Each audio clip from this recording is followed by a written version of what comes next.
12, saindo ali perto da USP Leste, para quem conhece, chegando até o aeroporto de Guarulhos. É uma ligação aproximadamente de 11,5 km.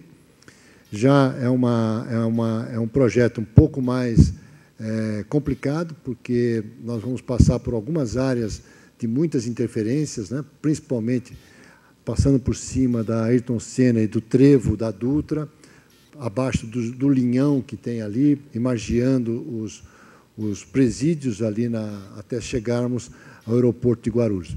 Esse é um projeto estimado de 1,5 bi. Também está na mesma situação da linha 9, ou seja, nós estamos concluindo o processo de licitação. A nossa expectativa em julho, dentro das condições que eu coloquei anteriormente, também estar dando a ordem de serviço para esse projeto. Todo o alinhamento com o sítio aeroportuário já está definido, a estação de aproximação com o aeroporto de Guarulhos também já está definido com a nova concessionária, e é um projeto que a gente estima para fins de 14, começo de 15, ter o projeto concluído. Agora, falando um pouquinho das ligações regionais.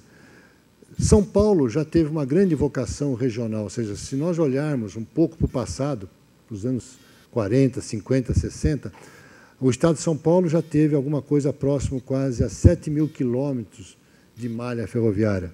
Era comparável às melhores malhas da Europa. Houve realmente um equívoco, né? Uma decisão política equivocada que distorceu o modal e a matriz do sistema de transporte do Estado de São Paulo. E eu digo sempre que essa conta não vai sair barata, essa conta vai sair muito cara, porque voltar para o processo da regionalização, que é uma necessidade, até porque nós temos hoje vários eixos rodoviários já estrangulados, e hoje não é possível se imaginar fazer, por exemplo, uma nova ligação a Santos, uma nova Imigrantes, ou uma nova ligação para o interior, uma Castelo, ou seja, uma Bandeirantes. Isso é pouco provável que isso ocorra. O que há necessidade, sim, é de nós ajustarmos a matriz de transporte, que no passado ela já foi mais equilibrada do que nós temos hoje.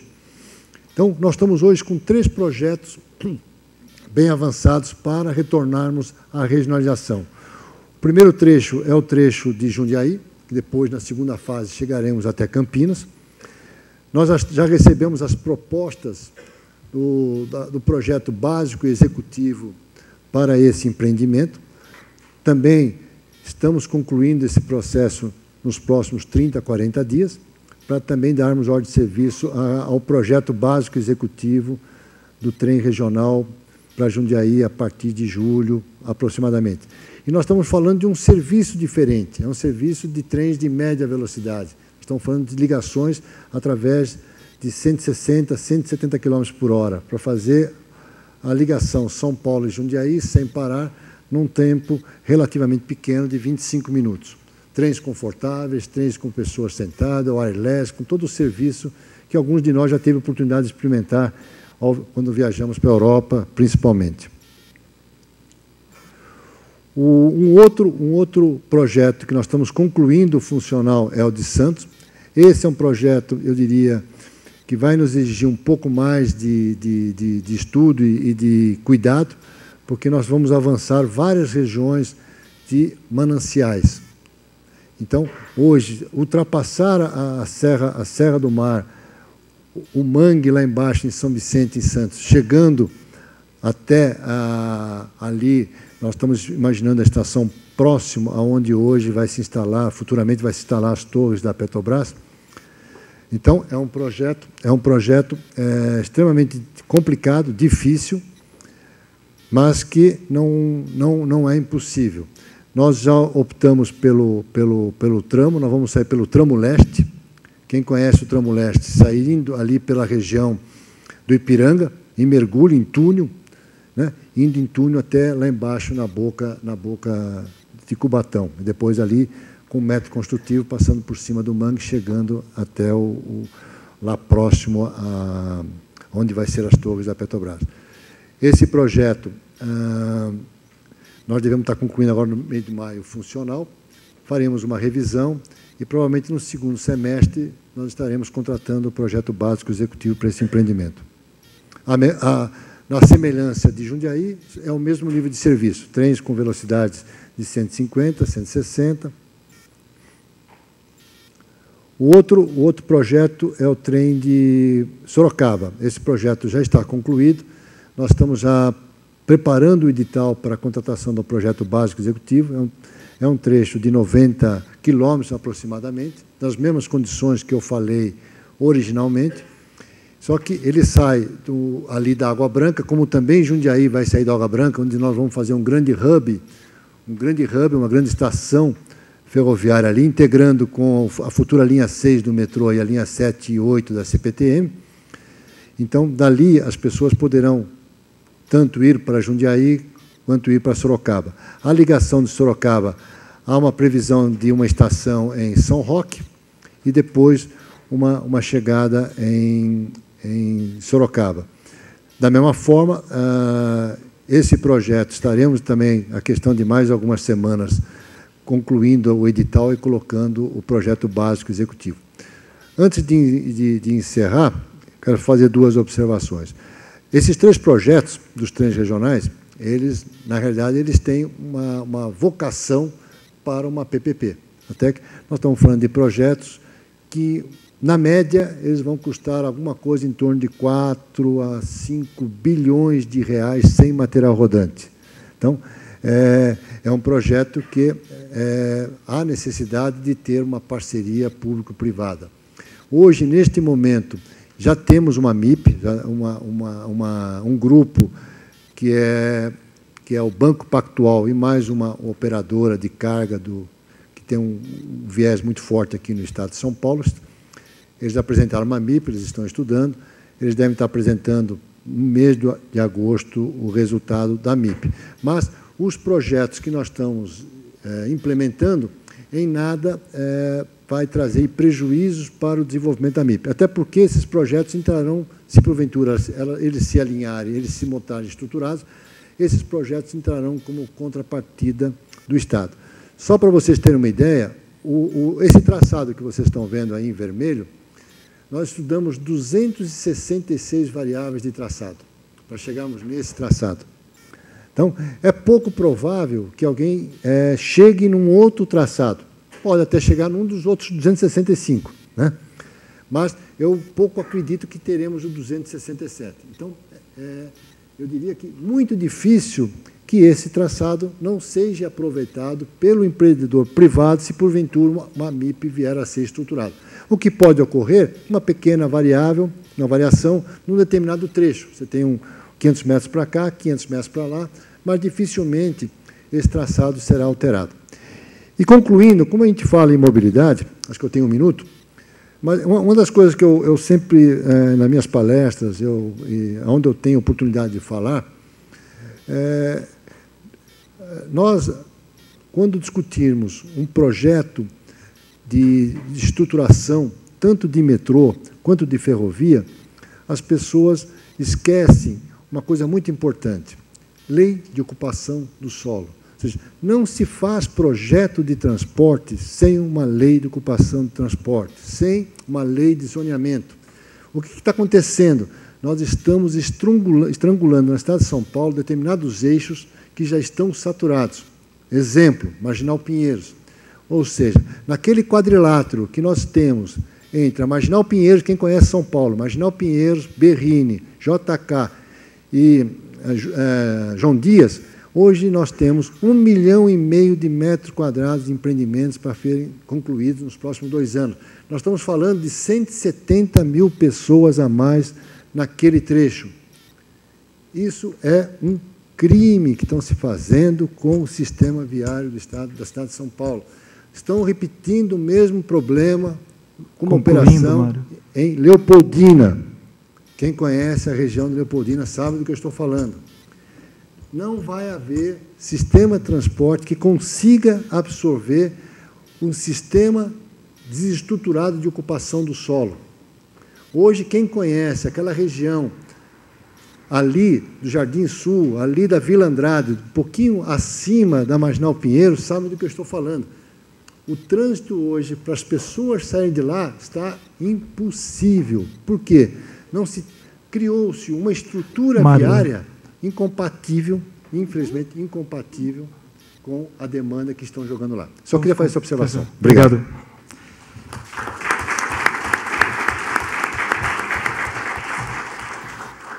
Dando prosseguimento aqui, vamos convidar o Dr. Delmo Pinto. Peço que a gente se atente aí aos 20 minutos, caso contrário, a gente vai ter que estender muito na agenda aqui do dia. Obrigado. Bom, boa tarde. Eu até, no início dessa apresentação, eu até de manhã mudei, mas eu tinha começado a minha apresentação exatamente pelo que o Mário está falando.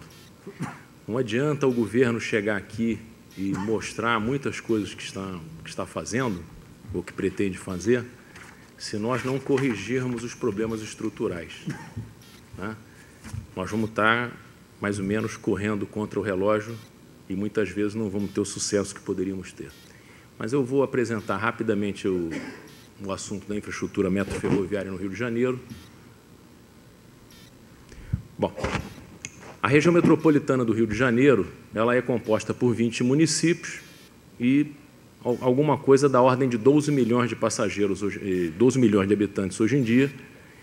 Esses dados são de 2003. Nós tínhamos, na época, 19 milhões de viagens por dia, dos quais 12 milhões de viagens eram motorizadas e desses 12 milhões, 9 milhões em transporte público. Nesse momento, nós estamos concluindo a revisão do nosso plano diretor de transporte urbano, fizemos extensas pesquisas, estamos fazendo as simulações e nós vamos ter, então, um retrato mais fiel. Acredito que nós tenhamos alguma coisa como 10 milhões de viagens em transporte público por dia na região metropolitana do Rio de Janeiro. Mas, para o final do ano, nós vamos conhecer esses números com precisão. Bom, de qualquer maneira, isso representa 75%, esses 12 milhões de habitantes, da população do Estado do Rio. É uma situação, por exemplo, diferente daqui de São Paulo. A concentração na região metropolitana do Rio de Janeiro realmente é bastante grande. Nós tínhamos que conseguir colocar o setor de transporte, né, de passageiros, a mobilidade urbana, no calendário realmente de investimentos do Rio. E um dos motes que nós utilizamos para isso foi uma extensa agenda de grandes eventos de caráter internacional. Esses eventos, por si, iam demandar uma rede de transporte mais adequada, mais moderna, e, com isso, nós iríamos conseguir, então, colocar a prioridade orçamentária. Essa, então, é a agenda de eventos do Rio de Janeiro, ela é muito intensa, não é? No ano de 2011, com os Jogos Mundiais Militares e o Rock in Rio. Depois teve a Rio +20, uma grande conferência do meio ambiente. Agora nós teremos, brevemente, a Jornada Mundial da Juventude Católica, onde são esperados cerca de 2,5 milhões de pessoas que vão participar, um número grande de estrangeiros e de brasileiros de outras regiões do país. Nós temos ainda esse ano uma parte da Copa das Confederações no Rio de Janeiro, o ano que vem a Copa do Mundo, em 2015 a Copa América e a festa de 450 anos do Rio de Janeiro, e chegando em 2016 no principal, que são os Jogos Olímpicos Mundiais. Bom, a questão dos Jogos Olímpicos foi muito importante, porque a cidade, para se candidatar, ela precisa se enquadrar dentro de uma série de critérios e normas estabelecidos pelo Comitê Olímpico Internacional, porque você, na verdade, passa por uma prova. Você apresenta projetos de mobilidade, de segurança, dos equipamentos esportivos, de uma série de coisas, e isso vai entrando cada um num conjunto de notas para obter-se um ranqueamento. A nossa proposta se saiu vencedora, principalmente por 2 itens que foram considerados muito importantes pelo Comitê Olímpico. Primeiro, pela questão da segurança pública, né? O Rio de Janeiro sofreu por muitos anos questões relacionadas à segurança pública numa intensidade muito grande, e o plano de segurança em curso pelo governo do Estado vem tendo bastante êxito, os níveis de insegurança foram muito reduzidos E hoje a segurança pública, apesar de ser no Rio de Janeiro e no Brasil inteiro uma questão muito grave, ela foi, os efeitos foram minorados. E o segundo item que mais pesou na pontuação foi a proposta de transporte, porque não é necessariamente a melhor proposta de um sistema de transporte para garantir a mobilidade das pessoas. É a proposta que seja boa e que seja a mais exequível possível. Não adiantaria, no Rio de Janeiro, nós falarmos que nós faríamos 40, 50 ou 100 quilômetros de linhas de metrô, reformaríamos todas as linhas de trens, que era evidente que não ia passar, porque não haveriam recursos e não haveria tempo para isso também. Então, o que foi concebido foi um anel de alta performance que combina linhas de transporte metro ferroviário e linhas de BRT de capacidade elevada. O conjunto de investimentos no setor de transporte público de passageiros no Rio de Janeiro, hoje, para esse conjunto de eventos abrangendo 8 a 9 anos de investimentos, atinge, então, 15 bilhões de reais, que é um investimento recorde, né? No sistema metro ferroviário, nós estamos tendo uma grande soma de recursos investidos, 4 linhas de BRTs e uma grande linha de extensão de uma linha de metrô, que é a que vai da Zona Sul de Ipanema para a Barra da Tijuca, linhas de BRTs, sistemas ferroviários também e o sistema metroviário. Isso inclui a recapacitação de estações, de linhas, aquisição de carros e uma série de outros itens. Os números no Rio de Janeiro são incomparavelmente diferentes de São Paulo, não é? Somente a CPTM transporta por dia um número de viagens muito maior do que o sistema metro ferroviário do Rio de Janeiro. São realidades muito distintas, não é? Mas, de qualquer maneira, o importante é a gente começar a entrar no foco do transporte de alta capacidade. Então, hoje, nós temos aproximadamente 12% das viagens em transporte público realizadas em sistemas organizados de média e alta capacidade, né?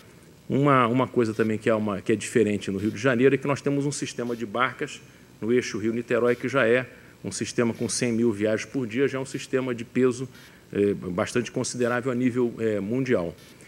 A nossa meta, os nossos planos, são para nós atingirmos em 2016, ou melhor, em dezembro de 2015, cerca de 40% das viagens em transporte público realizadas em sistemas de alta e média capacidade, o que já é um avanço extraordinário, né? Passar de 12% para 40%, né?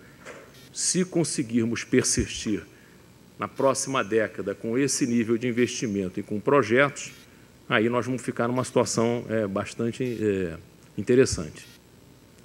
De qualquer maneira, alguns pontos de destaque que nós temos é que a topografia do Rio de Janeiro também é muito diferente da de São Paulo, né?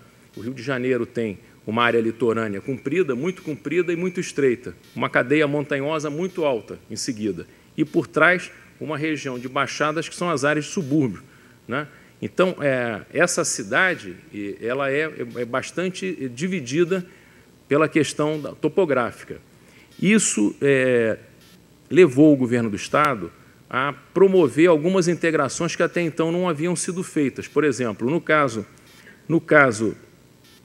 de Ipanema, nós temos uma comunidade grande nos morros, né, entre Copacabana e Ipanema, onde nós fizemos um complexo de elevadores de alta capacidade para que as pessoas possam sair, por exemplo, diretamente da estação Ipanema e chegar ao alto desses morros, onde residem dezenas de milhares de pessoas, né? Essas comunidades, essas favelas, elas são muito difíceis de serem removidas porque elas já têm um nível de infraestrutura muito razoável na questão das casas. Não existem barracos. Essas favelas no Rio de Janeiro, elas são compostas de edificações, muitas de 2, de 3 andares, frequentemente de 3 andares, e que já é um capital investido muito grande. O que nós estamos fazendo nesses últimos anos é justamente dotar essas áreas de infraestrutura de serviços públicos, como o saneamento básico, né, o esgoto, a água e a questão da acessibilidade, né? Evidentemente, onde existem áreas de risco, remoção, mas as áreas onde não são de risco, de consolidação, então. Nesse caso específico desse elevador, 10 mil pessoas são beneficiadas, né? São elevadores de alta capacidade. Isso é uma vista na parte de trás de Ipanema, né? Elas começam menores e, quando você sobe nesses morros, tem verdadeiros vales ocupados assim, né? Então, uma parte muito rica da cidade na frente, Ipanema, né? E Copacabana, pelo outro lado, e essa parte bastante mais pobre no meio, que, com esse tipo de projetos, estão sendo integrados ao sistema de transporte público. Nós temos um destaque grande, é um investimento muito grande que o governo do Estado está fazendo, da ordem de mais de 8 bilhões de reais, para uma linha de metrô, saindo daqui de Ipanema, né? E passando, cortando o bairro de Ipanema, o bairro do Leblon, vindo São Conrado, vindo a Barra, né? E com um eixo que atende a Gávea e que futuramente vai se dirigir ao centro da cidade, por um outro lado. Nós chegamos no Rio de Janeiro, no centro da cidade, por aqui, e futuramente, quando essa linha estiver toda pronta, futuramente vai ser iniciada uma outra linha por aqui. Vocês podem observar como é que é a topografia do Rio de Janeiro. Nesse trecho aqui, por exemplo, só o bairro de São Conrado é que tem uma área plana. É uma topografia difícil. É uma região muito bonita, mas muito difícil. Essa linha, então, com investimento de mais de 8 bilhões, tem 13 quilômetros de extensão, uma demanda estimada de 230 mil viagens por dia, e as obras estão em curso. Grande parte em escavação em rocha, porque, como vocês podem observar, um trecho grande aqui da linha, ele passa no meio da montanha, né? E mexer numa paisagem urbana como essa é complicado. Imaginem pegar uma avenida dessas aqui, né, das mais famosas do Rio de Janeiro, e interditar para fazer a escavação, né, a céu aberto. Impossível, né? Lembro aos senhores o seguinte, essa região aqui tem o metro quadrado mais caro do Brasil. Segundo, então, muito complicado. Nesse trecho, o método já é diferente. Nós estamos iniciando a escavação brevemente através do shield, do tatuzão, cortando por aqui por baixo, né? E depois seguindo por aqui por dentro, um eixo que volta para o lado da Gávea. Vocês imaginem as dificuldades para se poder convencer a opinião pública da necessidade desse tipo de investimento. Agora, se não for isso, vamos conviver com um engarrafamento perene. A Prefeitura do Rio fez uma experiência interessante, que está tendo um bom êxito, né? A implantação do que chamam de BRS.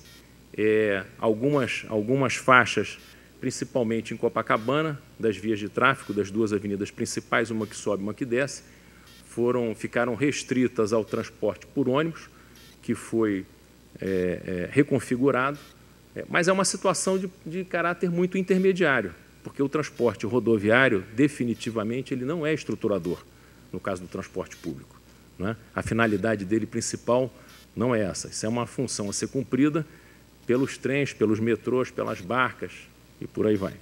Bom, eu não vou entrar na questão dos trens de subúrbio, porque o doutor Carlos Cunha é o presidente da Supervia. No Rio de Janeiro, todo o sistema de transporte público é concessionado à operação privada, seja no caso do trem, que é a Supervia, que ele vai comentar, seja no caso do metrô, seja no caso das barcas, né? Até o teleférico que eu vou mostrar é também operado pela iniciativa privada. Aqueles elevadores de alta capacidade são operados pela iniciativa privada. O governo do Estado não opera linhas de transporte público. Voltando ao que o doutor Mário falou no início da apresentação, o Brasil realmente precisa, para que suas cidades tenham planos consolidados de transporte público coletivo. Essa situação que ocorreu nos trens de subúrbio, em 1984, os trens de subúrbio chegaram a transportar 1.200.000 passageiros por dia, 1 milhão de passageiros por dia. E agora nós estamos tendo que fazer um investimento enorme, recuperar um tempo enorme perdido para voltar a uma marca que nós já tivemos no passado, né? Finalzinho da minha apresentação, eu vou falar sobre algumas questões que eu considero que são pontos críticos. Bom, esse é uma situação muito interessante, nós consideramos também um marco, que é a questão do teleférico, nessa comunidade do Alemão, essa que está agora nessa novela Salve Jorge, né? Toda hora aparece lá o teleférico. Então, essa área é uma região também bastante montanhosa, na região de subúrbio do Rio de Janeiro, uma região com um nível de renda também mais baixo, e o trem ele passa em várias áreas ali, por exemplo, na estação Bom Sucesso, né? E o que acontece? As pessoas, para chegarem no trem, saírem do trem e chegar onde elas vão ter destino em suas casas, é uma outra viagem, né? Então, buscando experiências no mundo que foram feitas para tentar fazer essa aproximação, né? Foram pegar a experiência de Colômbia, na Colômbia, dos teleféricos, que é muito bem sucedida. E nós implementamos, então, um sistema de teleféricos no Rio de Janeiro, nessa região, que é bastante montanhosa, partindo da estação do trem em Bom Sucesso embaixo, subindo os morros, com 3,5 km de extensão, 6 estações, são 152 gôndolas, e nós temos uma capacidade de 30 mil viagens por dia, né? Essas estações, gradativamente, elas estão abrigando serviços públicos para induzir a chegada das pessoas também, como, por exemplo, agências de bancos, de correios e outras coisas. Realmente foi uma mudança de panorama muito grande naquela região. Isso aqui é uma outra fotografia que permite ter uma ideia, saindo da estação do trem, como é que se chega naquela região, e existem projetos de se prosseguir nessas conexões, alcançando uma linha de metrô que passa pelo outro lado, mas essa distância aqui é bastante grande, são muitos quilômetros de distância aqui. Então, existe essa possibilidade, né? Cada gôndola, capacidade para 12 passageiros, 10 sentados e 2 em pé. O tempo de viagem de uma ponta a outra, 16 minutos. Bom, eu agora, como o Dr. Carlos vai falar sobre a Supervia, e a nossa apresentação é sobre o sistema ferroviário, né, eu teria acabado e vou comentar alguma coisa que eu, nesse seminário, já estive em palestras relacionadas a cargas e outras coisas, mas o fato é o seguinte, pessoal, os programas habitacionais, a ocupação do uso do solo, obrigatoriamente eles têm que estar vinculados aos sistemas de transporte público. Senão, nós vamos, na verdade, estar agravando uma situação que já é muito ruim. Os engarrafamentos no Brasil estão se estendendo em todas as cidades de uma maneira enorme, né? Os custos consequentes, simplesmente porque nós não temos uma integração de ações entre a mobilidade, ou seja, o transporte público, o uso do solo e o desenvolvimento econômico. Isso daí é o beabá do desenvolvimento de cidades. Essa cena aqui é uma cena comum no Rio de Janeiro, aqui é a Ponte Rio-Niterói. É uma cena comum, aqui, se não me engano, a Avenida Paulista. Podia botar uma fotografia de Porto Alegre, uma de Salvador, cidades pequenas, cidades de 500... Hein? Não é Paulista, não? Eu achei que era aqui, ó. Olha daquele buraco. De qualquer maneira, é o seguinte, pode ser uma fotografia de uma cidade da China, pode ser uma fotografia de muitas cidades do mundo. Por quê? Porque o mundo, lamentavelmente, optou pelo mais simples e não pelo mais eficiente e pelo mais definitivo, né? Eu não estou criticando o transporte rodoviário, não é isso. Só que ele cumpre um papel que não é seu, seja no caso dos passageiros, seja no caso da carga, no caso do Brasil, né? Mas os prejuízos são colossais. A Universidade Federal do Rio estimou que nós perdemos 10% praticamente do nosso PIB local com isso. Podemos até achar que esse número da universidade está um pouco exagerado. Quanto que é? 5%? Se for 5%, é uma anomalia. Se for 3%, é uma loucura, né? Isso não fica diferente em outras cidades, como São Paulo, onde, eventualmente, esses engarrafamentos consomem mais e mais do dia a dia, do tempo das pessoas e dos custos diretos, do desperdício energético e por aí vai, né? Então, a ANTP, a Associação Nacional de Transporte Público, estimou que um trabalhador deve perder cerca de 3 anos de sua vida em viagem de 90 minutos por dia a vida inteira. Isso é inconcebível. Nós temos mais coisas importantes para fazer nas nossas vidas e produzir mais e sermos mais felizes, né? E se nós tivermos mais racionalidade no nosso transporte. Nós temos 190 milhões de habitantes no Brasil e nós temos uma frota registrada de 64 milhões de veículos. É um carro para menos de 3 habitantes. É muita coisa. Essa frota poderá atingir 120 milhões de unidades. O que nós estamos vendo? Vamos passar um pouquinho adiante. 1 minuto para a conclusão? Tá, vou pedir mais 2 minutinhos, presidente. Um aumento da frota absurdo, na faixa de 8%, 10% ao ano, na produção brasileira de automóveis, de veículos automotores. O transporte coletivo no Brasil abarcando só 29% em média do movimento de transporte de passageiros, 1/3 só por transporte coletivo, o transporte individual com esse mesmo 1/3, né, motorizado e motorizado. Ainda tem o transporte a pé, que é o que se usa mais, né, tem até as bicicletas aí, mas isso daí, essa divisão modal, ela é altamente ruim para o país. Isso aí é um reflexo de subdesenvolvimento. Esses números são, se nós formos pensar bem, para 438 cidades no Brasil com mais de 60 mil habitantes. São 50 bilhões de viagens por ano. Nós estamos falando de um dinheiro que era para estar sendo usado no desenvolvimento do país e que está sendo perdido. Nós não vamos esquecer o seguinte, pessoal, o que acontece com a soja indo para os portos, naquelas filas que a gente vê no jornal, na televisão, não é? Todo ano na safra, no porto de Paranaguá ou no porto de Santos, isso acontece todo dia na nossa vida. Não é? Só que nós somos uma carga que reclamamos, mas parece que não tem. Não é? Temos que reclamar talvez melhor, nós temos que mudar o conceito das coisas no Brasil. Não é? No caso de São Paulo, em 2007, o transporte coletivo estava em 55% de deslocamentos por dia. No Rio de Janeiro, nós estamos, em 2003, deve estar mais ou menos a mesma coisa, em torno de 70% a 75%. A meta da União Internacional de Transporte Público é que o transporte público no mundo, o coletivo, pegue 75%. E nós podemos imaginar, poxa, o Rio de Janeiro está dentro da média do pretendido pela União Internacional de Transportes Públicos. Campeão. Mas é isso que nós queremos na nossa vida? Isso aqui é a Avenida Presidente Vargas. Todos engarrafados nos ônibus. E os que não estão nos ônibus estão engarrafados nos carros, no meio dos ônibus. Pessoal, isso e isso aqui são a mesma coisa. Um problema que nós não encostamos ainda.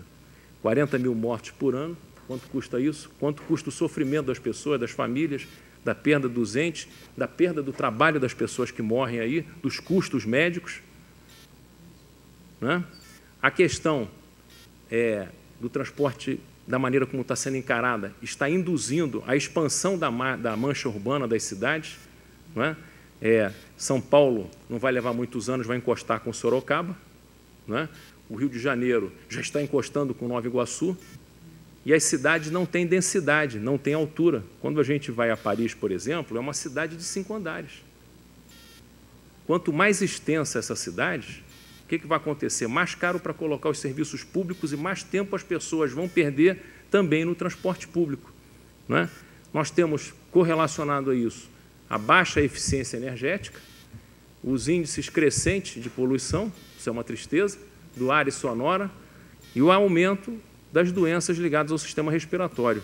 Eles, em Tel Aviv, fizeram um estudo muito completo do impacto do diesel, da fumaça do diesel na saúde das pessoas, e a quantidade de pessoas que lá foi comprovado que morrem ou que ficam gravemente doentes por causa da fumaça do diesel é uma coisa estarrecedora. Isso ainda não foi feito nas cidades brasileiras. Isso tudo é decorrente do modelo que nós estamos trabalhando. Para concluir, presidente, não precisa cortar, não é? Só para nós compararmos se o nosso modelo não é um modelo americano. Isso aqui é a cidade de Atlanta. Em 1990, ela tinha 2,5 milhões de pessoas. Esse aqui, eu até peguei um slide de uma apresentação do Jurandir Fernandes de uma época passada, e compararmos com Barcelona, uma cidade mais ou menos do mesmo porte, uma diferença muito pequena, só que a área urbana de Atlanta é de 4.300 km², área ocupada. A área ocupada de Barcelona é de 162 km², 20 e poucas vezes menos. É muito mais fácil você dar um tratamento para a cidade de Barcelona do que para a cidade de Atlanta. Se os americanos não fossem a nação mais rica do mundo, esse modelo era totalmente insustentável. Problema, nós não somos a nação mais rica do mundo e estamos no modelo da nação mais rica do mundo que gosta de andar de automóvel. Por quê? Porque fizeram a opção pelo transporte individual, pelo transporte não coletivo e pelo peso que a indústria automobilística tem nos Estados Unidos. Mirem num exemplo, um espelho do outro lado, o tamanho da indústria automobilística no Brasil nos últimos anos aumentou bastante no cômputo geral das indústrias e o da indústria em geral diminuiu. O que é isso? É o modelo americano. Então, se nós não corrigirmos essas coisas, não haverão recursos, planos, programas e projetos para mudar nada. Não é? Nós vamos estar fazendo um esforço enorme e esse esforço, que era para durar um resultado longo de 20 anos, de 30 anos, não vai resultar no esforço de muito mais do que alguns poucos anos. Obrigado. Muito obrigado. Obrigado, secretário. Obrigado, Delvão Pinho. Gostaria de chamar agora o doutor Carlos José da Cunha, da Supervia, para dar continuidade. Novamente, lembrando, pedindo a compreensão da gente se atentar aos 20 minutos de apresentação, porque acho que a demanda por perguntas posteriormente vai ser elevada. Boa tarde a todos. Eu fico muito feliz de poder estar participando aqui, principalmente depois da apresentação do Mário Bandeira e do Delmo. Do Mário, porque eu vejo que investindo, né, Mário, e a Supervia é a CPTM de 20 anos atrás, né, e os resultados vêm. Né. Pela parte do Delmo, eu vejo que, finalmente, o Rio de Janeiro tem um governo de Estado que aposta no sistema metroferroviário, né, que é o que a gente precisa lá. Né. Vocês puderam observar pela apresentação do Delmo o abandono que foi dado ao sistema ferroviário de trens urbanos lá no Rio de Janeiro nos últimos 30 anos, né, onde não se investiu absolutamente nada. Né. Então, eu fico feliz. Muda até o teor da minha apresentação aqui, né, porque vejo que as coisas vão ser mais fáceis do que eu esperava. Né. A Supervia é uma empresa do Grupo Odebrecht, que entrou lá 2 anos atrás, né, com a missão de transformar, né, esse sistema abandonado que nós vimos lá. Né. O Odebrecht construiu aquela cidade. Grande parte do Rio de Janeiro, as últimas obras dos últimos 20 anos, nós participamos lá. E agora a gente tem essa missão de estar conquistando as pessoas, né, através dessa relação de concessionário e passageiro. Né. Bem, a Supervia, Delmo, nós temos 102 estações, não as 100 que você colocou lá, porque nós inauguramos recentemente 2. Né. Temos uma malha de 270 quilômetros. É considerada uma das melhores malhas do mundo. Né. Apesar da região, apesar do Rio de Janeiro ter essa região montanhosa, o mar, tal, a lagoa, nós temos 270 quilômetros de via plana, toda plana. Né. A gente tem uma permeabilidade em 12 municípios. Daqueles 20 municípios da cidade do Rio de Janeiro, nós atingimos 12. Todos os grandes municípios, dormitórios, onde as pessoas se deslocam, nós estamos lá. O trem chega até lá. A malha está ali, está pequenininha aqui, mas a nível de expansão, o que a gente pretende? Nós já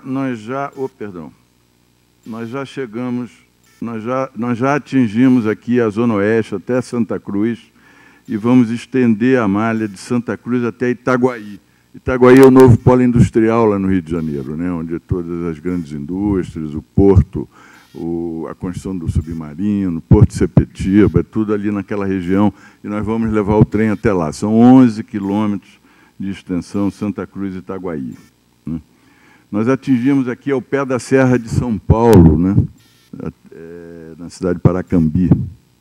Atingimos ao pé da Serra de Petrópolis, quem conhece o Rio, a região montanhosa, lá Petrópolis, Teresópolis, a gente vai até o pé da Serra de Petrópolis e Teresópolis, em Guapimirim.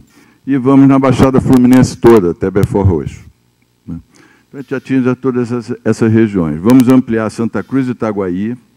Vamos, esse trecho aqui, de Vila Inhomirim, Saracuruna, que hoje é um trecho ainda locomotiva diesel, nós vamos eletrificar, são 15 quilômetros, que tem que rebitolar, a bitola ali é bitola métrica, vamos botar a bitola de 1,60 e eletrificar esse trecho e duplicar esse. E vamos implementar aqui no nosso ramal principal, Central Deodoro, que tem hoje 4 linhas, nós vamos implementar uma 5ª via ali, né? Então, esse é o programa de expansão de malha, né? Aqui alguns índices de performance, né, a nível de pontualidade, que vem crescendo ao longo desses últimos 2 anos, apesar de ainda ser o item de maior reclamação que nós temos, é a pontualidade, trabalhamos com 91% de pontualidade, né, e o nível de aderência, que também vem crescendo nesses 2 anos. Que inveja, Mário, que inveja, hein? Aqui está o nosso fluxo de passageiros nos últimos anos, né? Vocês veem que é bem diferente da CPTM, né? Mas o objetivo é o mesmo, né? Nós vamos ver mais à frente que a gente pretende chegar lá a 1.200.000 passageiros nos próximos 7 anos. De qualquer forma, a gente vem crescendo e recuperando os passageiros que a gente já transportou no passado, quando a concessionária começou na faixa de 100.000 dia, né? Vendo o movimento mensal aí desse ano, mostra de novo um crescimento em relação a 10, 11, 12, estamos 13 aqui crescendo mês a mês por conta dos investimentos já feitos, né?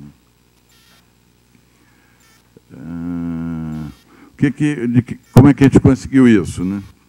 Então, a gente vem renovando nossa frota de trens. Vamos ver o quadro a seguir.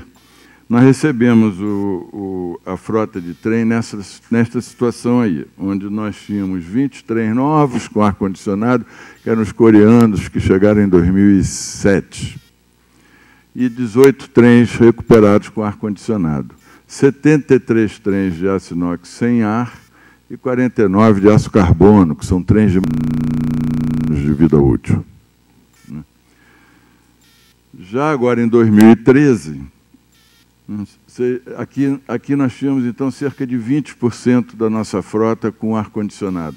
Já em 2013, nós recebemos 30 trens chineses, que o governo do Estado comprou, né, levando para 50 trens novos. 15 desses 73 nós já recuperamos, já fizemos uma reforma completa com instalação de ar-condicionado, levando, então, somados aos 18, para 33 trens. Então, são 88 de 190. Temos 83, temos praticamente 50% da nossa frota hoje já renovada com ar-condicionado. Esses 49 aqui vão, então, sair de frota e já em 2015, com a chegada de mais 80 trens novos, já comprados, já em fabricação, né, 60 pelo governo do Estado, foi comprado no mesmo fabricante chinês, e 20 comprados pela Supervia, junto à Alstom, que vai iniciar a fabricação aqui em São Paulo e fazer o finishing do trem lá nas nossas instalações, lá em Deodoro. Vai montar uma fábrica lá no Rio mesmo, para poder concluir esses 20 trens. Então, esses 80 somados aos 50, 130 novos trens até 2015, esses 58 totalmente reformados, somando 91, e tirando de frota esses 49 trens de mais de 50 anos, o que vai deixar com que, em 2015, a gente tenha uma frota de 221 trens, totalmente novos e reformados. Bem, fizemos mais, né? Mudamos o nosso centro de controle. Nós tínhamos um centro de controle ali, né, que a gente pode ver a foto, todo analógico, controlado por botoeira. Eu passei um ano ali trabalhando e nunca consegui ver um trem naquele painel, né? E aí nós mudamos esse centro de controle para o que é hoje considerado talvez ou certamente um dos mais modernos do Brasil, né, com alta tecnologia, né. Agora eu já consigo ver os trens no painel. Esse painel é dinâmico, né, ele muda rapidamente a tela, né, vai a cada ramal, né. Nós estamos aqui vendo uma visão da via como um todo, mas se eu quiser trazer só um ramal, se eu quiser trazer zoom, né. Nesse centro de controle é um centro integrado, que tem a parte de segurança, a parte de comunicação. A gente fala diretamente do centro de controle a todos os trens, a todas as estações, né? Isso nos deu muito mais agilidade, deu muito mais segurança ao sistema como um todo. Da mesma forma, nós estamos reformando todas as nossas estações, né? Nós pegamos estações lá muito ruins, muito velhas, muito antigas, estações que estavam... a cidade cresceu em torno dessa ferrovia, né, que tem mais de 100 anos.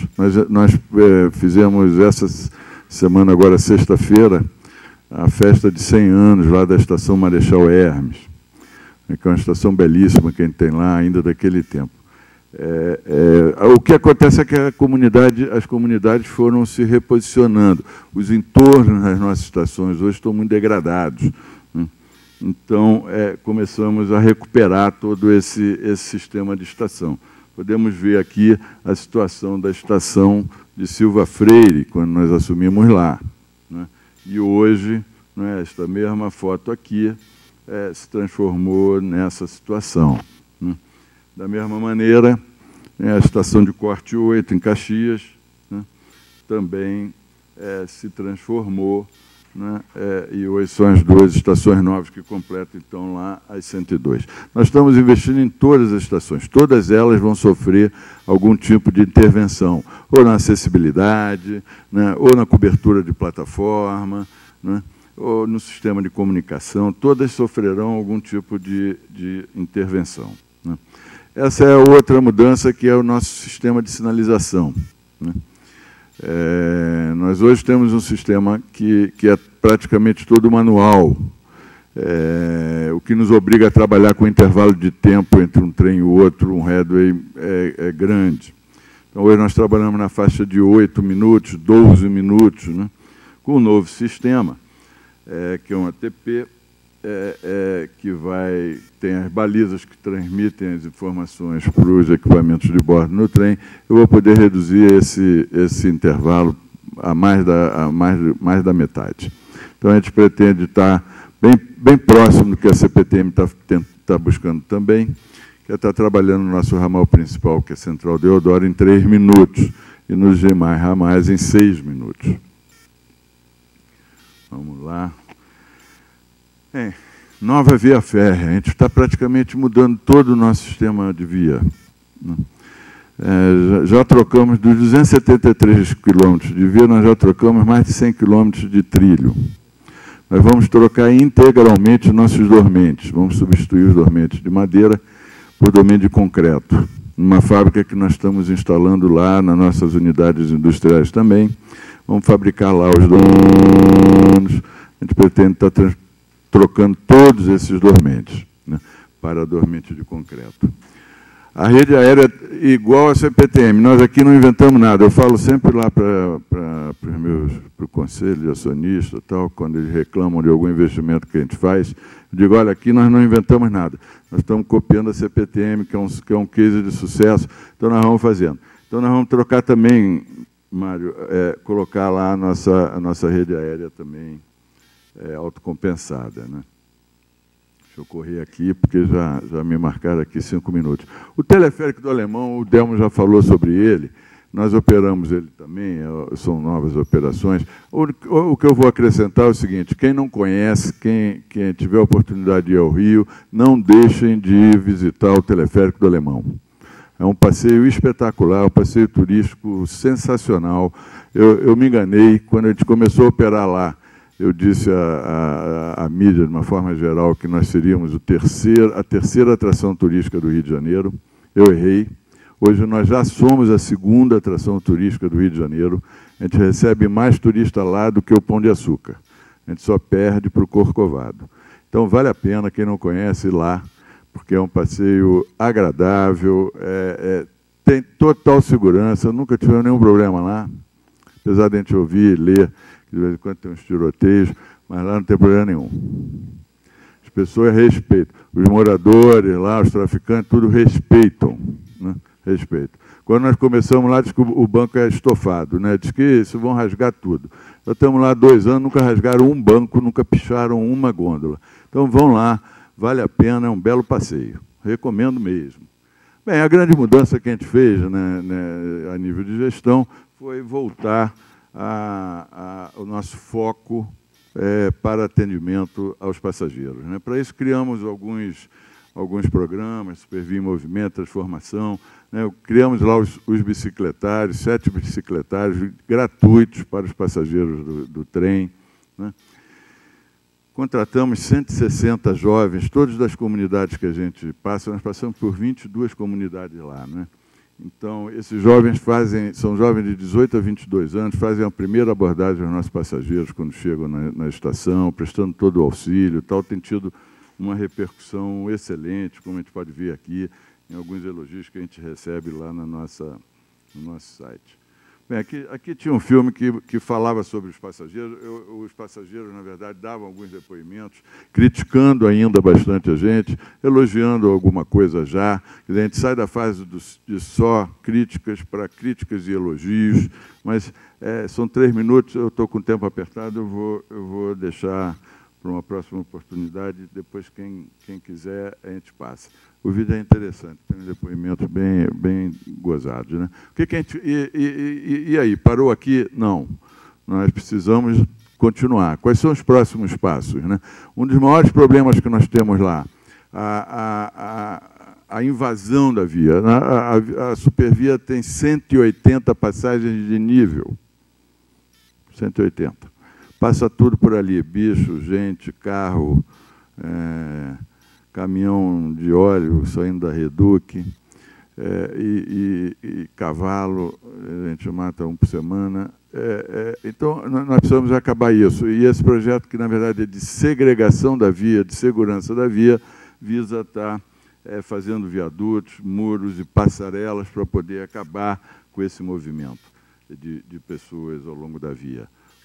Outro investimento grande que nós estamos fazendo são os projetos imobiliários nas nossas estações.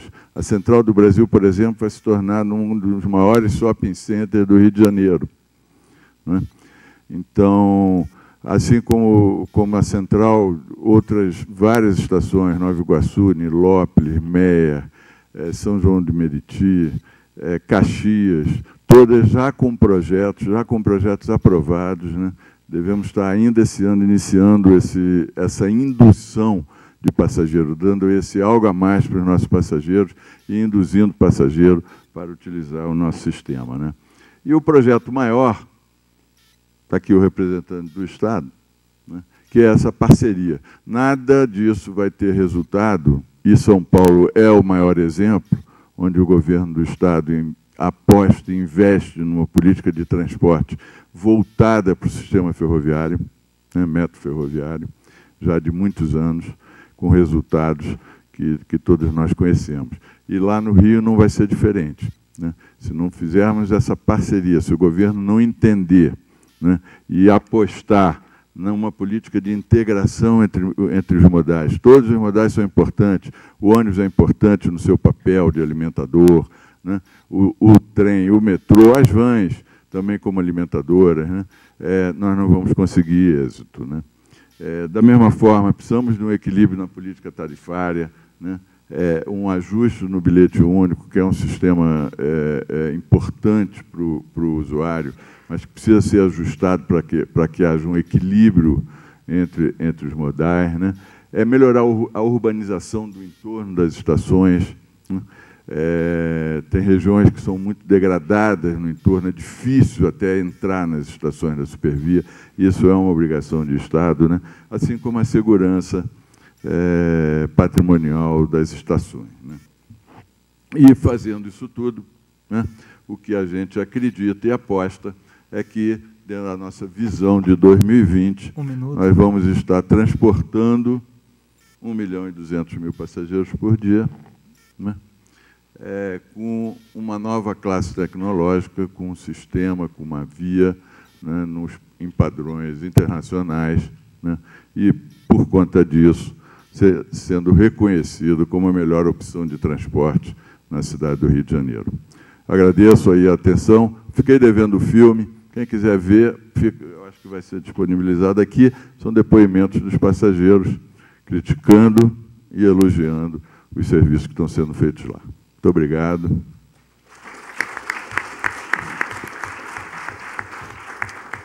Obrigado, doutor Carlos Cunha. Gostaria de chamar agora o doutor Hernani da Silva Fagundes. Aproveitando a oportunidade, seria interessante que quem tiver alguma observação a ser feita, algum comentário, alguma pergunta, que o faça por escrito também, caso não dê tempo para ser respondido.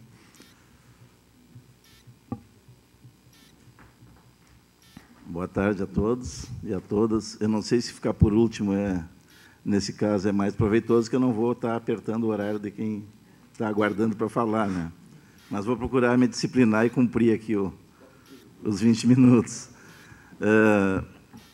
Bem, assim, outro dia, participando numa atividade de debate sobre mobilidade em Porto Alegre, alguém falou, né, e eu achei bem apropriado, né, que morar num país civilizado não é aquele que os pobres podem comprar carro, mas sim naquele que os ricos usam o transporte coletivo porque tem qualidade.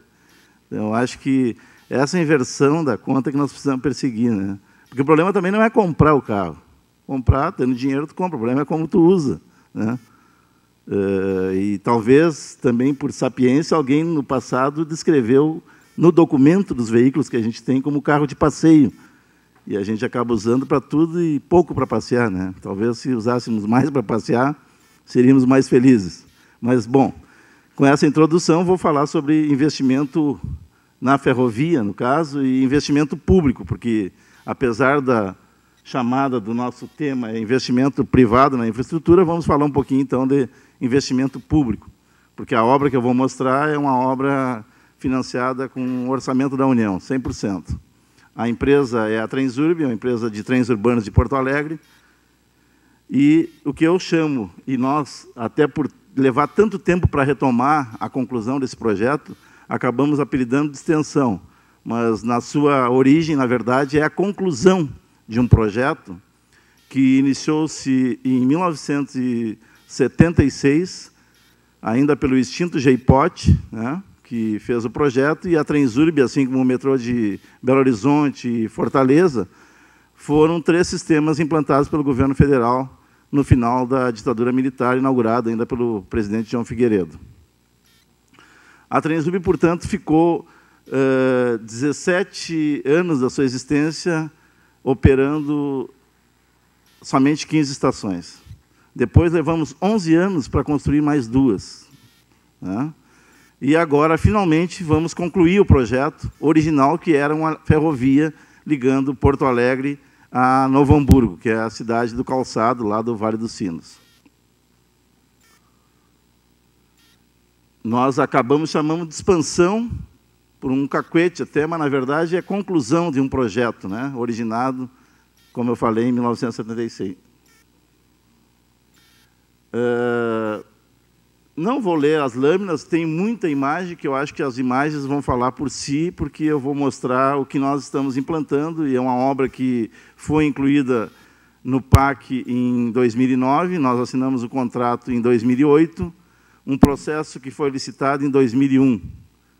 Então, ficou 6 anos em discussão no Tribunal de Contas da União, e a direção, depois de muitas discussões junto ao tribunal, conseguiu, através de um acordo, de uma decisão do tribunal, liberar a licitação para que a obra fosse realizada.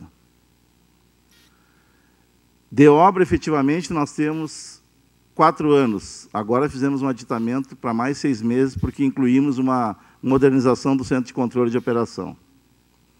Ela foi inclusa em fevereiro de 2009, então, no PAC 1 ainda. São valores atualizados do contrato, né? Parte de obra civil e sistema.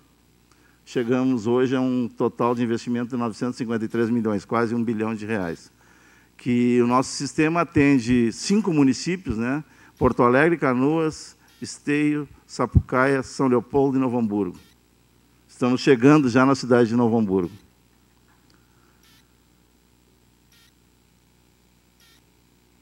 Nós fizemos ela, em termos de operação, em 2 etapas. Nós já inauguramos 2 estações, né?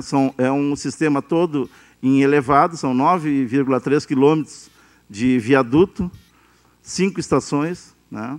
Quando originalmente estava previsto somente 4 estações, tinha uma projetada, mas a gente, felizmente, conseguiu incluir para executar ainda nesse período de obra, então vamos concluir 5 estações. Vou passar aqui para esse acompanhamento fotográfico, porque ele retrata bem o que é o desenvolvimento dessa obra.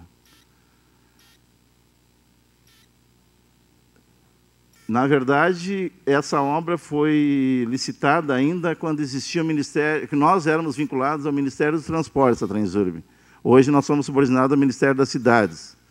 E como, enquanto Ministério dos Transportes, toda a construção da linha 1, que nós chamamos, ela sempre foi para além de uma obra ferroviária.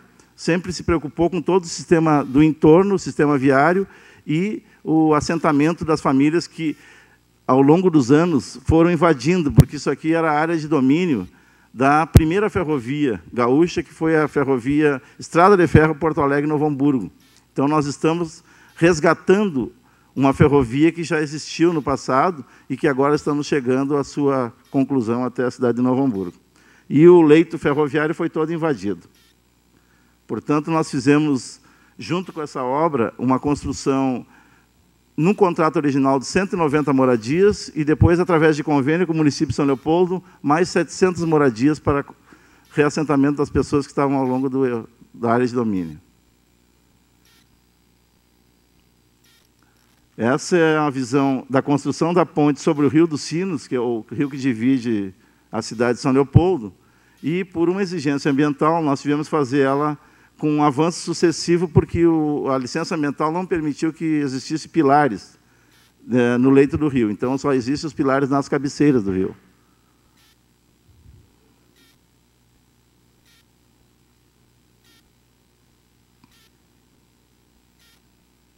Aí a ponte concluída.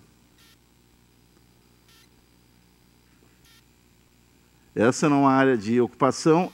O solo foi um aterro com muito material da indústria do calçado. Vocês podem ver aí, tem resíduo da indústria do calçado. Nós temos que tratar essa área toda.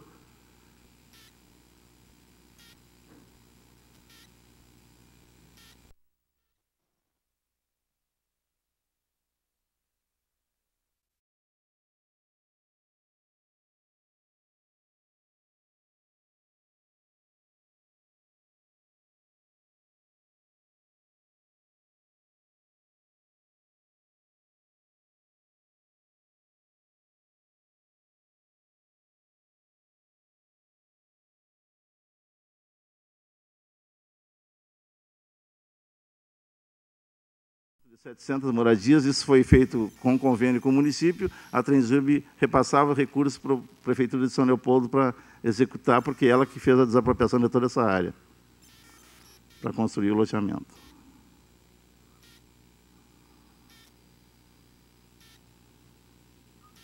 Sistema viário, Avenida Mauá.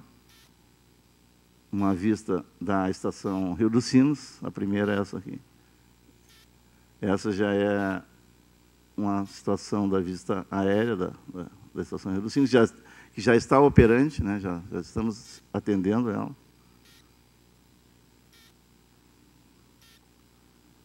A vista geral do canteiro.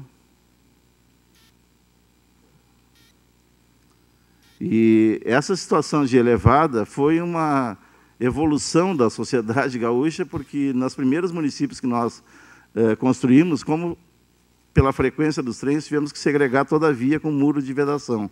Então, os municípios de Canoas, Esteio e Sapucaia ficaram com a cidade dividida em função do atendimento do serviço do trem, apesar de que, historicamente, sempre passou. Eu sempre digo que, quando os prefeitos reclamam, eu digo, não, a cidade surgiu em torno da ferrovia. Não foi a ferrovia que cortou a cidade ao meio. Óbvio que é um exagero, porque, na época, a frequência era baixa, não havia muro de vedação. Então, as pessoas podiam transpor de um lado para outro da cidade. Hoje, com o muro, ela só tem algumas passarelas e passagens de níveis para poder acessar o outro lado da cidade. Aí, o município de Novo Hamburgo, São Leopoldo e Novo Hamburgo, as duas câmaras de vereadores legislaram e colocaram nos seus planos diretores de desenvolvimento que, quando o trem fosse cumprir a sua meta de chegar até aos 42 quilômetros, só seria permitido se fosse ou subterrâneo ou em elevado. Portanto, nós temos 9 quilômetros em construção, já temos outros 6 já construídos, vamos ficar com 15 quilômetros em elevado.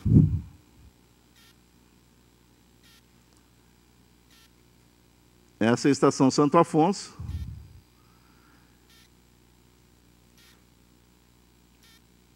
Aí onde já está operando o serviço.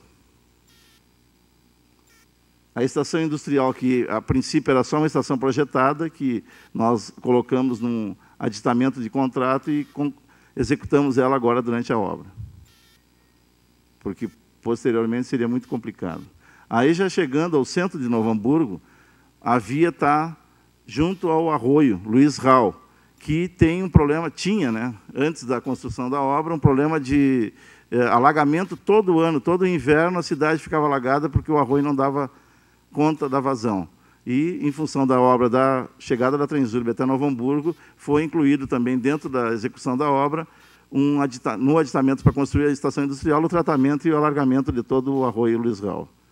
Atendendo, portanto, que seria muito ruim para a Transurb implantar o sistema e deixar a cidade com os mesmos problemas de inundação que sempre teve. Então, o governo entendeu, o Ministério das Cidades, e foi feito um aditamento no contrato para que se executasse também o tratamento do arroio, que originalmente não estava previsto.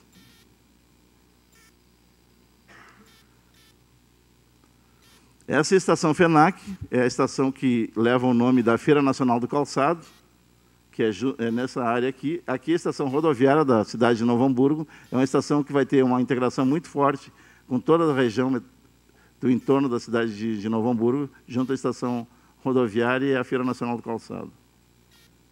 Eu vou dar uma acelerada aqui, porque, por dever de ofício, eu tenho a obrigação de mostrar para os senhores, além de uma obra metroferroviária, uma implantação de uma tecnologia que nós estamos adquirindo, por orientação do governo federal, como um grande laboratório, que é a ligação do aeromóvel, ligando a estação nossa do trem até o aeroporto Salgado Filho. Eu quero ver se sobra tempo, porque eu acho que vocês merecem conhecer um pouco dessa nova tecnologia. Aqui já chegando ao centro, portanto, de Novo Hamburgo.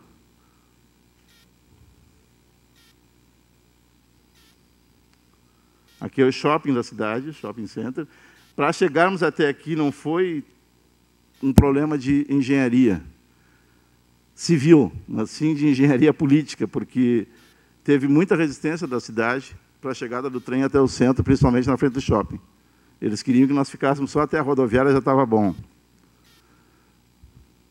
Por questões culturais, né, por questões de até preconceitos, né, em relação ao público usuário de transporte coletivo. Aqui é o shopping. Essa área, em frente ao shopping, nós adquirimos, junto com a construção da obra, um quarteirão todo em frente do shopping, que a Transurb desapropriou, porque pretende construir aqui, em parceria com a iniciativa privada, também um grande terminal de integração.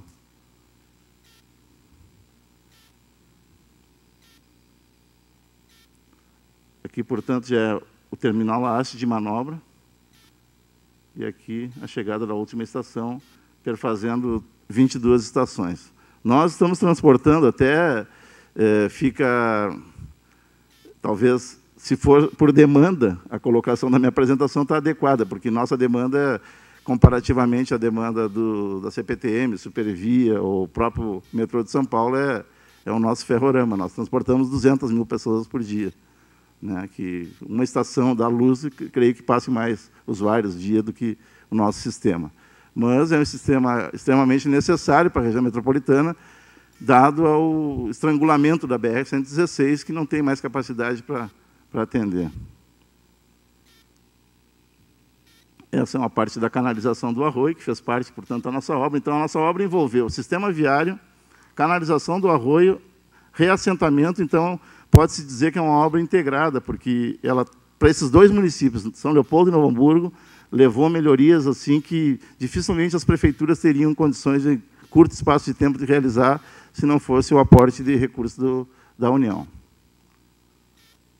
Bom, essa é a apresentação da obra. Agora eu queria entrar naquela do xodó nosso, lá da Transurb, que é o aeromóvel. Não sei se ele pode colocar outra apresentação para mim.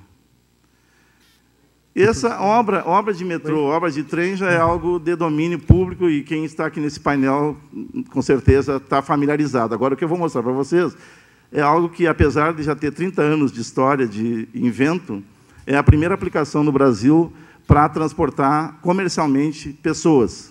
Então, nós temos em Porto Alegre uma linha piloto, né, que há 30 anos atrás foi implantada para que essa tecnologia, que tem um conteúdo 100% nacional, né? A gente costuma dizer, não tem nenhum parafuso, não que nós sejamos xenófobos, né? Que nós achamos que o que vem de fora não serve, mas que eu acho que também, por uma questão de acabar com o complexo de vira-lata, nós também possamos vender a tecnologia nacional e nós, por orientação do governo federal, assumimos, então, a implantação dessa tecnologia como um grande laboratório, para que ela possa, após testada e com todos os seus parâmetros já acompanhados, servir para outras aplicações. Essa é uma aplicação de alimentação, né, num sistema de via singela, uma via única, num bate e volta, ligando o aeroporto Salgado Filho a uma estação nossa. É um sistema APM, né, não tem operação manual, ele é todo automatizado, vai funcionar através de um software de gerenciamento da sua frequência. Portanto, o que hoje o sistema de transporte coletivo alega que o custo da tarifa, 50% é mão de obra, esse é um sistema que é para transportar pessoas com utilização somente de manutenção, mas não de operação. Na operação não tem mão de obra aplicada. Vamos ver se eu passo mais rápido. Aqui é a via, que já está pronta, né? Aqui é a estação aeroporto da Transurb e aqui é o aeroporto Salgado Filho. Então, essa é a via que vai ligar. Ela já tem, propositadamente, algumas respostas técnicas para essa tecnologia. Ela tem raio de curva bastante pequeno, tem uma elevada de mais de 10%, e a gente quer fazer desse campo aqui o nosso grande laboratório para essa tecnologia. O projeto foi estruturado em 4 etapas, porque nós temos situações que é de domínio da engenharia nacional e nós não poderíamos comprar a tecnologia por inexigibilidade na sua totalidade. Então, nós licitamos a produção dos veículos, licitamos a construção da via elevada, que é a obra civil, e as 2 estações, e adquirimos por inexigibilidade a tecnologia do Oscar Cuesta. E 3 contratos com licitação e 1 por dispensa. Esse é o total do investimento do projeto, desse 1 quilômetro, com 2 veículos, né? 38 milhões de reais.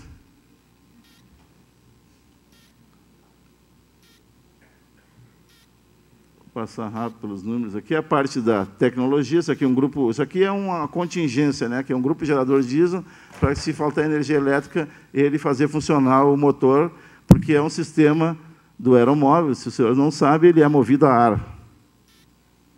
Dentro dessa canaleta existe um duto de 1 metro quadrado que é injetado ar por um ventilador industrial.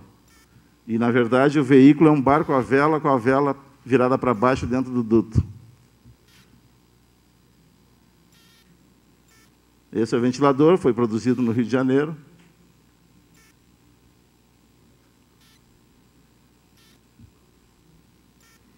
Vamos passar rapidamente. Aqui está a via.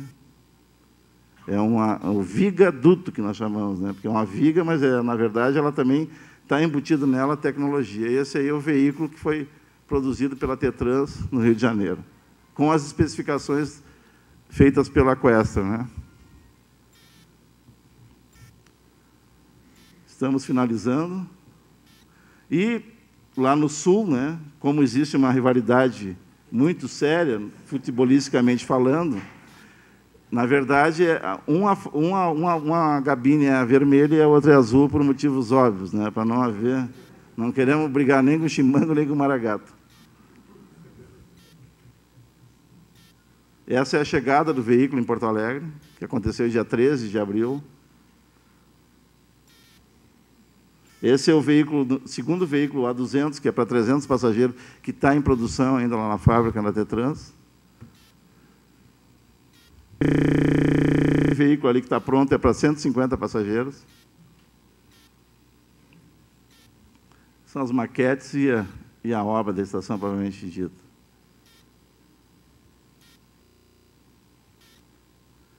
Essa é a estação junto ao Salgado Filho, é a maquete eletrônica, e agora vocês vão ver a execução que o arquiteto se esmerou e deu bastante trabalho para executar essa. Não tem nenhuma peça dessas aqui que tenha o mesmo tamanho, né? Então, a gente, para executar os projetos, bonito que é, porque ele tem a ideia do arquiteto é dar um conceito de movimento, de vento, né? Então, ela é toda tridimensional.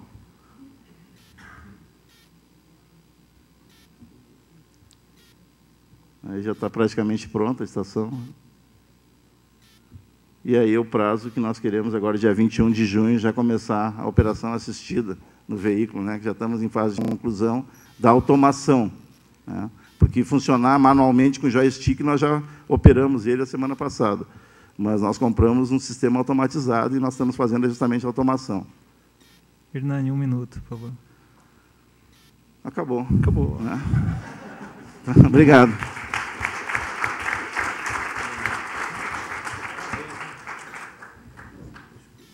Agradecendo a apresentação dos 4 palestrantes, eu abro agora a sessão para debates.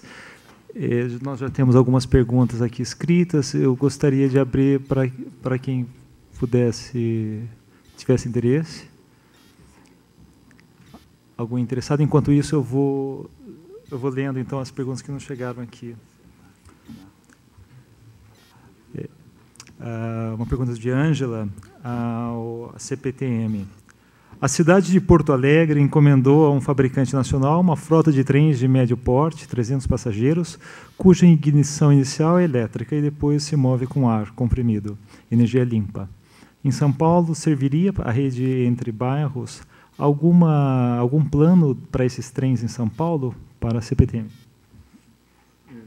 Não, porque, na realidade, como o Hernani já colocou, é um people move, né? Ele é utilizado normalmente no sistema aeroportuário, ou seja, ligações curtas, de bate e volta, como a gente chama, né? É muito comum esse modelo ser utilizado em sistemas aeroportuários. No caso de São Paulo, não teria alinhamento em virtude da demanda e da baixa capacidade.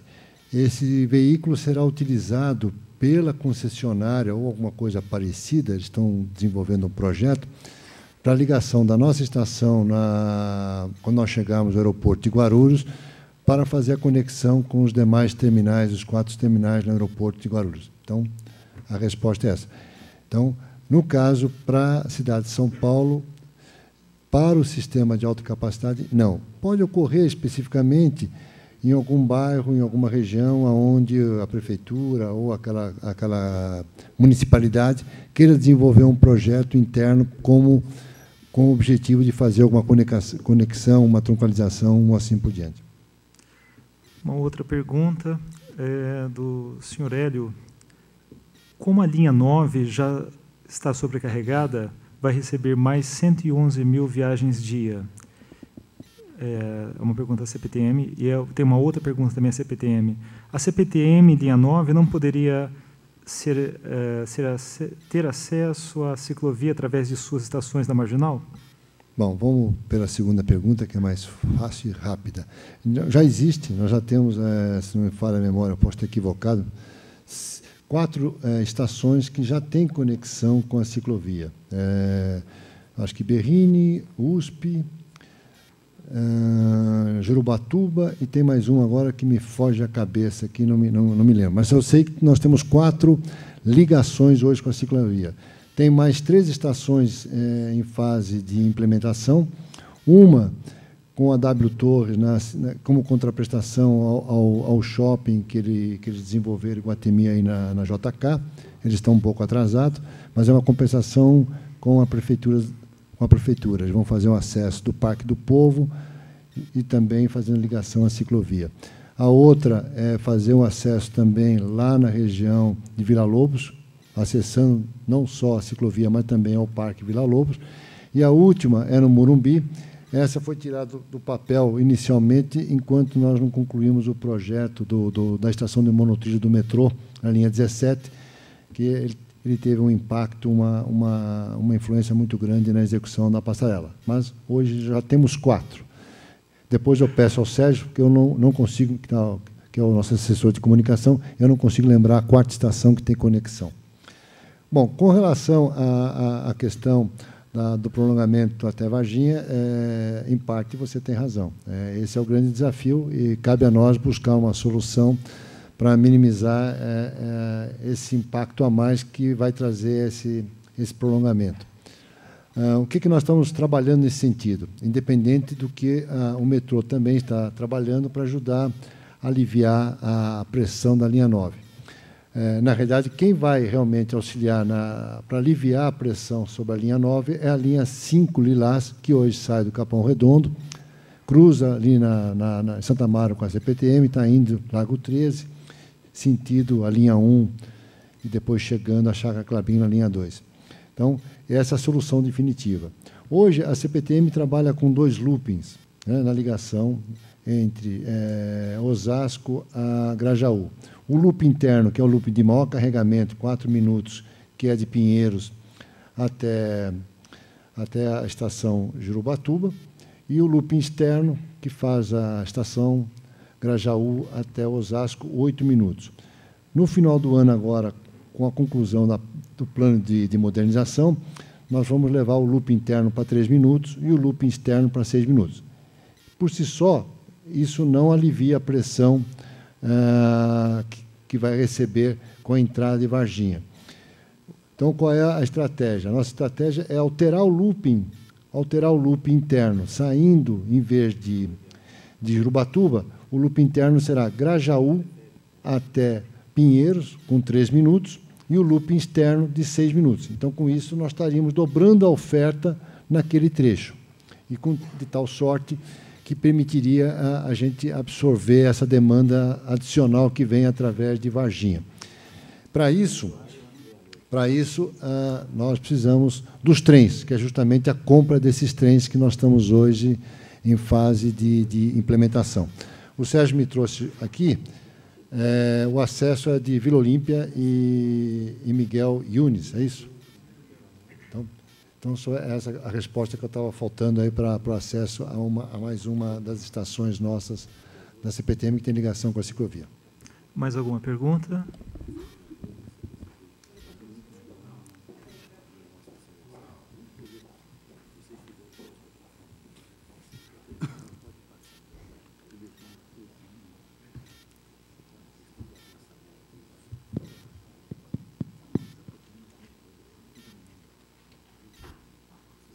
Boa tarde. Alô. Presidente, dá licença fazer uma pergunta para o doutor Carlos José da Cunha, que é da Supervias, né? Eu gostei muito da explanação. Meu nome é Arnaldo Azevedo, eu sou colega do presidente da mesa aqui do DEINFRA. Gostei muito da sua explanação, o que está acontecendo, as ampliações, etc. Agora, como eu sou na Casa da Indústria, eu vejo que tudo que o senhor está trazendo é tudo importado. Não teria um jeito de fabricar um pouco esses trens, um pouquinho mais no Brasil, começar uma nacionalização progressiva, porque, no caso do meu amigo do Rio Grande do Sul, ele fez questão, no final até ele deu destaque especial, mais do que a apresentação dele, ele deu destaque para o aeromóvel, totalmente desenvolvido em Porto Alegre, com muito orgulho e com muita satisfação, feito totalmente no Brasil, gerando emprego e mantendo emprego aqui. Agora, eu pergunto para o senhor, não seria interessante, dentro dessa obra, que é maravilhosa, que está fazendo lá, que é pela Odebrecht, que é uma empresa nacional, que está acostumada a ir pelo exterior, etc., não seria interessante também o senhor tentar uma nacionalização com os meios que o senhor possui? Eu sei que, às vezes, o preço não é tão adequado, só tem que pensar... Enfim, tentar uma conscientização em preço, valor, etc., para a gente manter um pouco... Senão a gente vai perder a indústria no Brasil. E um país com as dimensões do Brasil não suporta viver só assim, com os resíduos da exportação de produtos agrícolas. Muito obrigado. Oi? Eu vou até agradecer a oportunidade de eu poder esclarecer esse ponto, né? Na verdade, o governo do Estado adquiriu 90 trens na China. Todos os outros investimentos que foram da Supervia foram feitos com a indústria nacional, todos, sem exceção. Então, essa pergunta tem que ser dirigida ao Estado, não à Supervia. Eu vou dar alguns exemplos, né? Nós compramos 20 trens lá com a Alstom, né? Estão sendo fabricados aqui. Nós estamos montando a fábrica de dormentes, que vão ser fabricados aqui pela indústria nacional. Nós estamos com um contrato para reformar 73 trens, todos com a indústria nacional, né? Então, acho que a pergunta tinha que ser dirigida à outra extremidade da mesa. Aliás, isso foi uma promessa que eu fiz ao Dr. Vicente Abate quando eu assumi em janeiro de 2011, né, que a Supervia daria total preferência à indústria nacional. E eu cumpri a minha parte. Agora, os trens chineses eu cobro do Estado, que são bons, viu? Os trens são bons. Mas cobre dele. Desculpa a brincadeira, mas é verdade.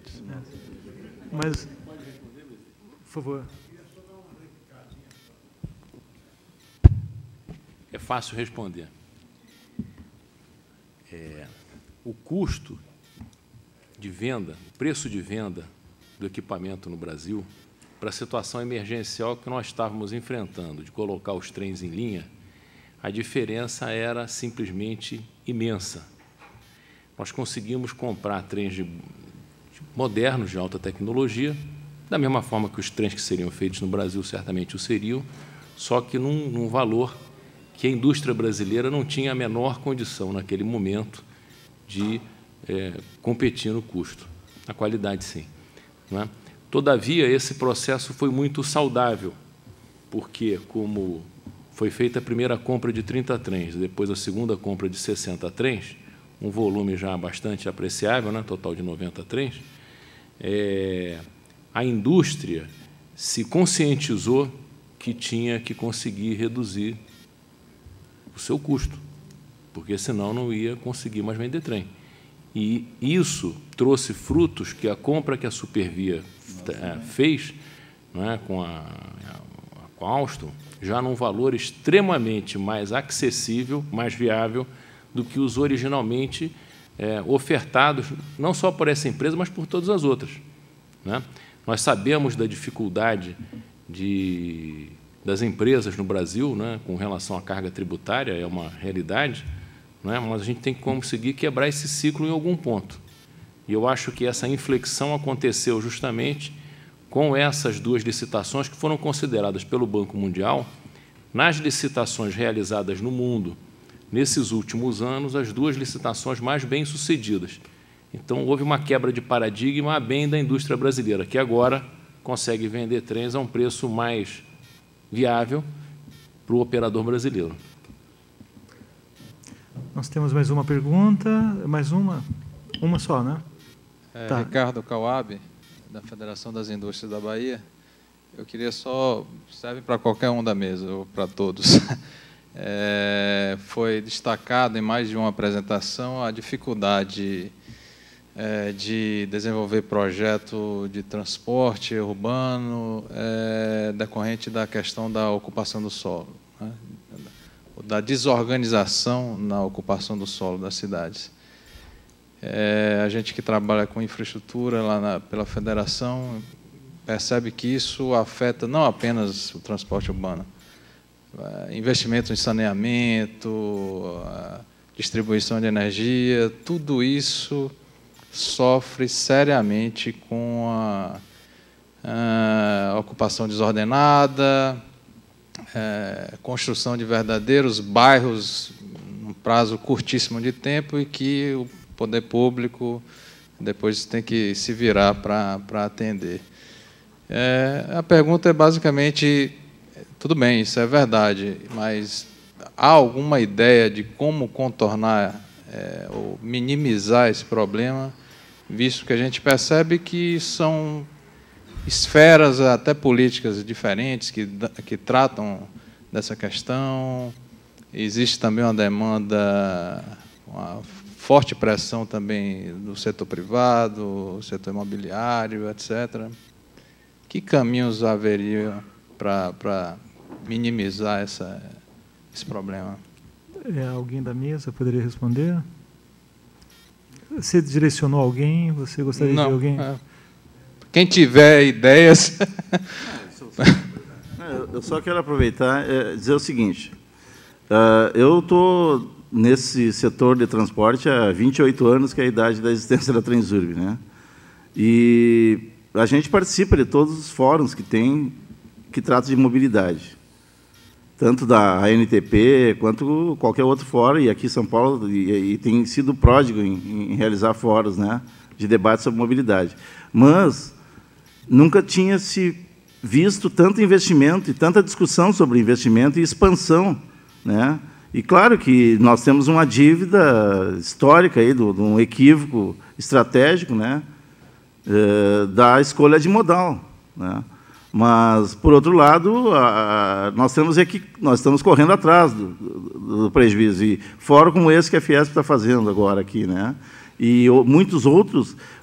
Eu ia nos fóruns, a gente saía até deprimido, porque era todo mundo reclamando que era um caos e não tinha dinheiro. Agora a gente continua no caos, mas pelo menos está tendo dinheiro, está tendo investimento, né? Não sei quando é que essa equação vai se equilibrar, que nós vamos ter, né, a necessidade atendida com o investimento. Mas, quando o transporte de pessoas, né, passou a ser um bom negócio, porque ele tem liquidez diária, tem receita antecipada através do Vale Transportes, começou a haver mais esperança, porque até então sempre se dizia que transportar pessoas dava prejuízo, né? Então, as equações começaram a ficar mais atrativas do ponto de vista do investidor, e, com isso, com a iniciativa privada junto com o Estado, e com os eventos também, que, embora muitos questionem, às vezes, por que a Copa do Mundo, se a gente tem tantas outras necessidades, mas os eventos ajudam a alavancar os investimentos também, né? Então, eu acredito que eu estou super otimista com o que eu estou vendo em termos de investimento na área de infraestrutura. A luta contra o automóvel é uma luta muito em cima da cultura, da cultura da nossa população, né? Nós somos da cultura que o automóvel até então era status e tal. Está se perdendo agora um pouco pela exaustão, né? Não pela educação, mas pela exaustão. Então, aquilo que eu comentei até no início, quando a gente se der conta que andar de transporte coletivo não é pejorativo nem humilhante, e é necessário, porque vai se tornar irracional tu pegar o teu carro e ficar parado, né, no meio do trânsito, aí tu talvez vai ser por exaustão. E não é nem, acredito que seja com choque, que muitas vezes as campanhas de acidente de trânsito tentam chocar com acidente e tal, mas a gente sempre acha que não vai acontecer com a gente aquilo, entendeu? Então, por exaustão, acredito que a gente vai começar... Eu tenho me disciplinado, né? Eu, indivíduo, de ir 3 vezes por semana ir para o meu trabalho de transporte coletivo. 2 vezes por semana eu vou de carro, porque aí eu coloco as outras minhas agendas fora lazer e outras coisas, eu faço em 2 dias que eu vou de carro, e naqueles 2 dias eu concentro a minha agenda. Mas isso vai de cada um, e a gente vai criando consciência aos poucos, porque grande parte das pessoas que militam no transporte coletivo não andam no transporte coletivo. Então, às vezes, a gente fala muito mais por academia do que por experiência. Aqui eu só queria fazer uma colocação rápida. A sua colocação possivelmente exigiria um seminário específico sobre isso, em virtude do que eu acho que o tema merece uma discussão mais profunda do que vem ocorrendo nos diversos órgãos ou nos diversos governos.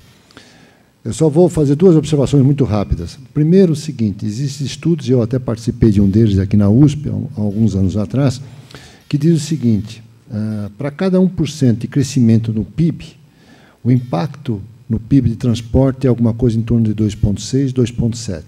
Então, por aí só, a gente já percebe que a gente corre atrás do rabo. Né? Porque nós nascemos para nos movimentar. A partir do momento que na cadeia você tem um aumento, uma melhoria na economia, evidentemente que na cadeia da mobilidade ele tem um potencial nessa faixa que eu estou colocando para vocês, e eu posso lhe garantir que esse estudo é sério e é verdadeiro. Né? Por quê? As pessoas vão consumir mais, as pessoas vão ter emprego, as pessoas vão passear. Só a título de exemplo, Madrid, o desemprego de Madrid está em torno de 27%, Espanha, mas vou dar o exemplo de Madrid, 27%, sendo que na faixa de 27 a 36 anos está em 52%. O metrô de Madrid teve uma redução de 38% na demanda. O metrô de Madrid. O metrô de Madrid hoje tem, na hora pico, intervalo de 7, 8 minutos. Então, vocês veem a importância do PIB no processo de transporte. Não adianta você ter dinheiro e gastá-lo errado. Você tem que ter algumas políticas associadas, porque lei de ocupação do solo, quem determina é o município. Então, tem que haver políticas integradas e estudos integrados nos dois segmentos do setor, municipal, estadual e federal, evidentemente. Um outro aspecto é você criar políticas fiscais que permitam que você tenha, em determinadas regiões, emprego para que as pessoas não tenham deslocamentos necessários. A Zona Leste de São Paulo, hoje nós transportamos, no sistema metroferroviário, um Uruguai por dia. Um Uruguai por dia sai da Zona Leste e vem para o centro da cidade de São Paulo. Eu estou falando de 2.700.000, para quem não sabe, é a população do Uruguai. Então, não adianta você só investir em infraestrutura de transporte, você tem que ordenar esse processo, você tem que criar políticas de estímulo para as pessoas se fixarem em alguns lugares. Então, e isso vai com políticas fiscais. Né? E você não está abrindo mão de receita quando você gera políticas fiscais. Isso é uma burrice, né? No primeiro momento, olhado pelo lado fiscal, o lado do cara da receita. Né? Normalmente, o secretário da Fazenda nunca vai querer abrir mão de nada, porque isso vai comprometer, no primeiro momento, o orçamento dele. Mas nós temos que ter a visão de médio e longo prazo. Então, enquanto essas questões não forem debatidas com seriedade, nós vamos, cada vez mais, criar cidades desorganizadas, desumanas e cada vez mais complexas na questão da mobilidade.